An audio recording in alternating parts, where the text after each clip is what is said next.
How's it going, you guys? So recently I made a video that was titled, "Why Do You Eat Carbohydrates?" And in that video I basically explained basically all the reasons why you actually don't need to eat carbohydrates in order to survive or be healthy, and why most of the reasons that people think that they need carbohydrates is actually wrong. And I started off that video outlining basically the main benefit of eating carbohydrates, which is just water retention and mineral retention. And that's actually a benefit unless you have high blood pressure, okay? Because without carbohydrates, your body's going to be excreting more sodium, potassium, and magnesium, at least in the first 2 months or so, until your body can adapt to the lower insulin and the lower carbohydrate intake. It starts to retain water better over time. But other than that, pretty much all of the reasons why people say that they eat carbohydrates,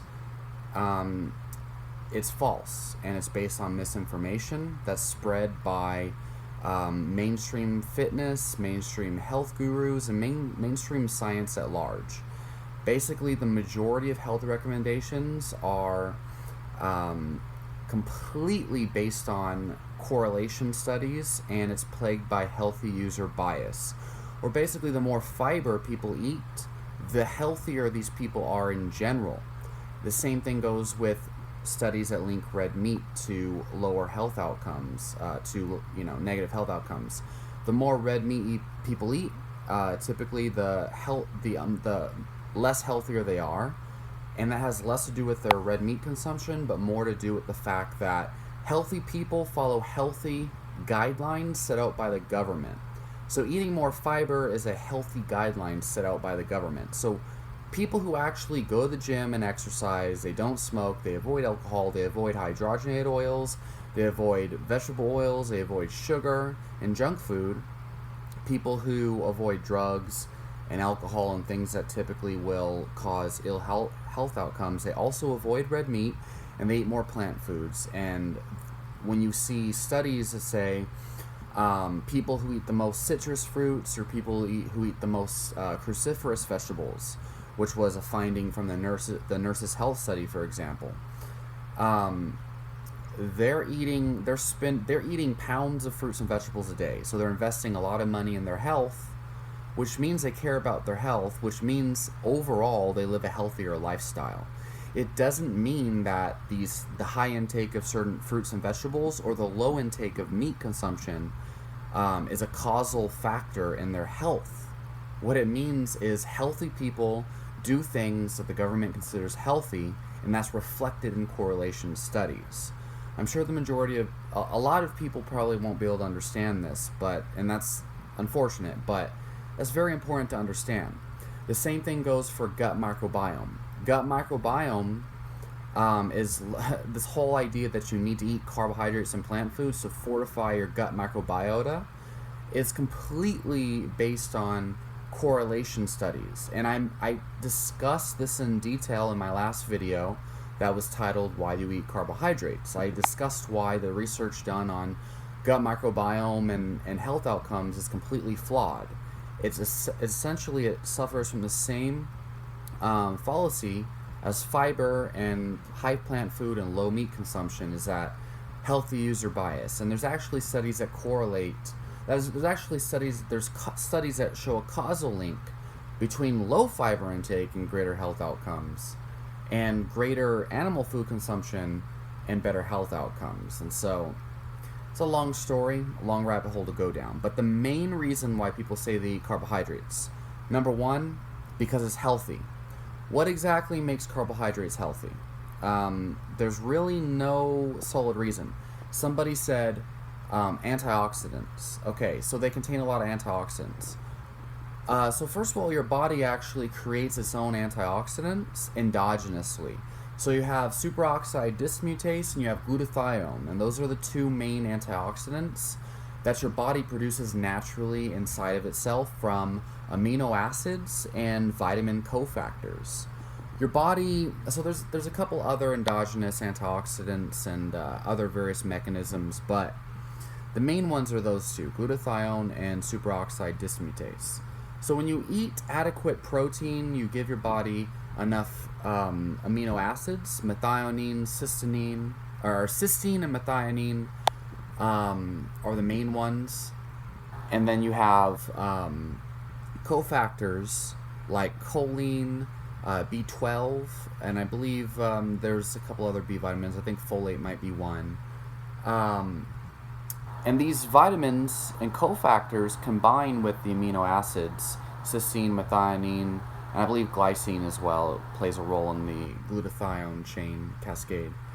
And essentially, your body creates its own antioxidants from these amino acids and vitamin cofactors. And by the way, if you don't remove the yolk from your eggs, you'll get all the amino acids you need to create glutathione, body's main endogenous antioxidant, and you'll also get the choline, the B12, and the various cofactors your body needs to convert these amino acids and homocysteine into glutathione later on.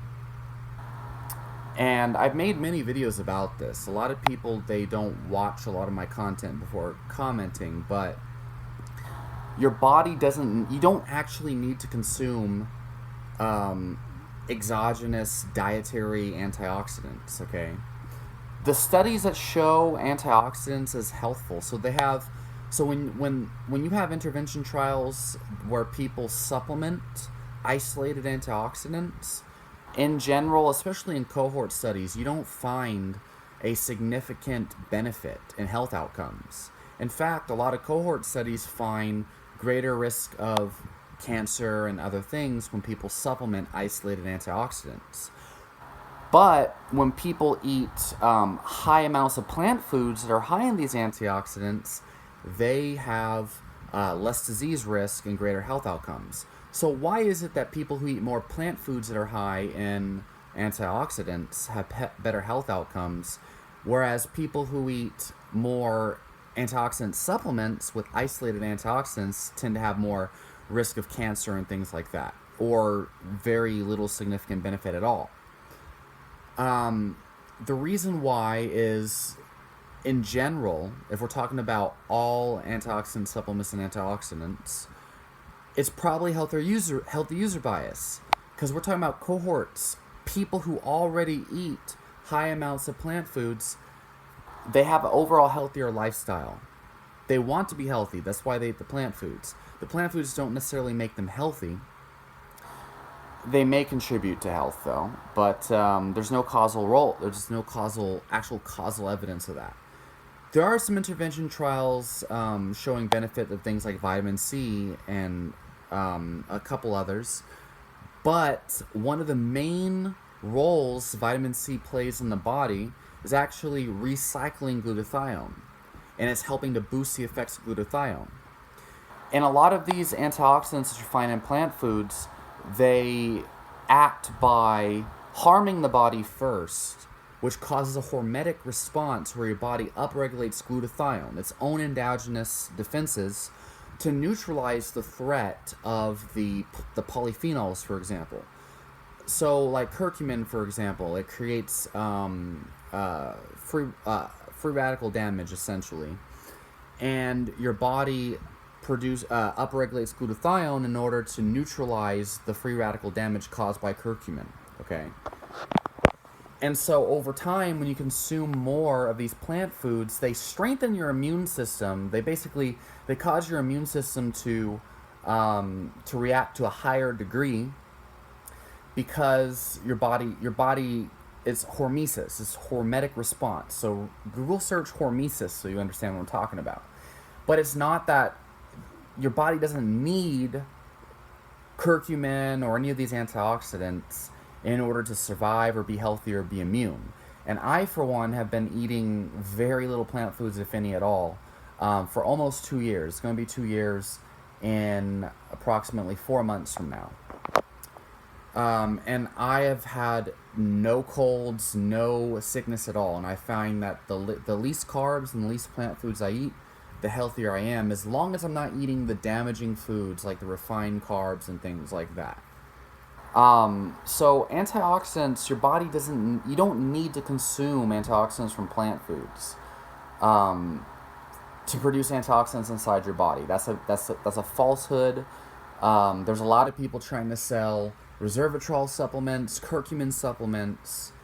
Okay, trust me, the majority of these people have a supplement line they're trying to sell, and there's no causal evidence of a lot of these things producing positive results. There's correlation studies, and there are some intervention trials for some antioxidant supplements showing positive results. And within certain contexts, some of these antioxidant supplements or foods might be beneficial. Things like, for example, epicatechin gallate, okay, ECGC, found in green tea, for example, can stimulate brain-derived neurotropic factor and can actually have very positive effects on cognitive function and brain health, okay? And then you have the purple, the bluish purple pigment found in blueberries and purple rice, for example. I believe those are anthocyanins. Forgive me if I'm not pronouncing the name right or if I'm wrong on what the name is, but the polyphenols found in blueberries, for example. I've seen intervention trials where there's decrease in inflammation markers and increase in brain-derived neurotropic factor as well. So it increases neurogenesis, all right, which is very powerful for, rebuilding. So for one, rebuilding new neurons and dendrites and things of that nature, rebuilding the brain physically, essentially, but also improving the cognitive function, things like memories and connections between thoughts and things of that nature. So what I'm saying here is that there are some polyphenols and antioxidants that might provide sort of like a medicinal effect, right? I'm a big advocate of plants as medicine. But when you consume broccoli, carrots, cauliflower, turmeric, and all these foods on a regular basis, and you're spending all this money on these plant foods because you're told that they helped you to prevent cancer, heart disease, etc., there is very little evidence, if any at all, that taking these things in high dosages on a regular basis is really going to produce a significant benefit. And it's not a reason to eat a high carb diet at all. And most of these foods that are high in antioxidants exogenously, if you can tolerate them, because a lot of people have intolerances to these foods, like broccoli, for example, or beans especially, and whole grains. I, for one, reverse irritable bowel syndrome and psoriasis by removing a lot of these plant foods. And a lot of people reverse things like Crohn's disease and variety of autoimmune conditions. So, in some cases, these polyphenols and plant compounds can actually have a harmful effect for some people. It all depends on the intention, but when you're just trying to be healthy, the most important thing is removing certain foods that cause reactive oxygen species to begin with. And I've made many videos talking about how when you remove carbs completely, after a number of weeks, your body creates adaptations that actually upregulates antioxidant systems and various other factors, including leucine, BCAAs in the blood, as well as directly sparing muscle protein from being broken down. And beta-hydroxybutyrate, one of the main ketones, actually directly has antioxidant effects. And you're producing less reactive oxygen species as a product of carbohydrate metabolism in general. So those are the big things. So I'm just going to dedicate this entire video to antioxidants because the next question is the next thing people think. They think that they need carbohydrates for energy, or that their body is going to be deficient in glucose somehow, which you would die if your body was not producing its own glucose, because your body actually creates its own glucose from free fatty acids and glycerol, backbone of triglycerides. I explained all of this in the last video, but I suppose it's 40 minutes, so most people can't really pay that much attention to it for too long. Nonetheless, there are tribes of people, there are people, individuals, okay, people like Owsley LeBaire Stanley, who lived on an all-meat diet for well over 50 years, He died in a car accident at the age of 76 years old. Okay, at a car accident, not of cancer or something like that. Although he did contract throat cancer, probably because of some of the drugs he was doing. My suspicion is. His throat cancer is not a cancer that we typically associate with toxicity or things of that nature. I have a video where I interviewed my friend Jason, who put his leukemia into remission, eating nothing but ground turkey and eggs. Okay, and that was in 2017, and he's kept his cancer in remission without any plant foods or dietary antioxidants since then. So like, so Owsley the Bear Stanley lived for over 50 years on an all-meat diet, there's multiple PDFs available for free for you to read his experience and some of his quacky ideas. There was the Inuits, which, say what you will about them. If you're talking about, before they were introduced to, junk foods and things by the Westerners or the Europeans, they survived on predominantly animal foods, where they were not getting hardly any antioxidants from plant foods at all.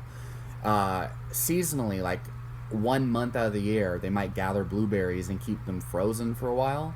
But believe me when I say, if you live in an icy climate, you're not going to be eating enough berries and plant foods in order to get anywhere near the amount of nutrients that the government recommends or some of these gurus recommend. The Maasai tribe in Africa, so before they started eating cornmeal and this types of things, a large percentage of the Maasai tribe, not all of them, but a lot of them, were surviving mostly on raw milk, blood, and meat.